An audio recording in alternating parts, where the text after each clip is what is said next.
অর্চনা কি করছিস রে? ও দিদি, আমি এই তো কাজ করছি, তুমি বসো। আরে অর্চনা, বাসনগুলো আমাকে দাও, আমি ধুয়ে দিচ্ছি, তুমি বৌদির সাথে গল্প করো। বাবা অর্চনা, তোর বর তো তোকে ভীষণ ভালোবাসে রে, কাজ করতে দিচ্ছে না। কাজ না ঘোড়ার ডিম, মাঝে সাঝে এরম করে গো, সবসময় এরম করে না। কি হলো কি জানি। দাঁড়াও, অনেকটা জামা কাপড় আছে, নিয়ে আসি, কাচতে হবে। ও মাঝে মাঝে বেশি ভালোবাসে আর মাঝে মাঝে কম ভালোবাসে। আরে তোমাকে কাজটা হবে না, আমাকে দাও, আমি কেচে দিচ্ছি, তুমি গল্প করো। জানিস অর্চনা, আমার না এই মাসে লক্ষ্মীর ভান্ডার ঢোকেনি। হ্যাঁ গো দিদি, আমারও লক্ষ্মী ভান্ডার এ মাসে ঢোকেনি।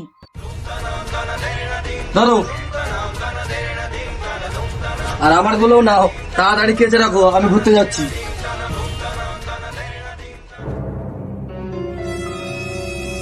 কি রে, তোর ভালোবাসা তো পালিয়ে গেল।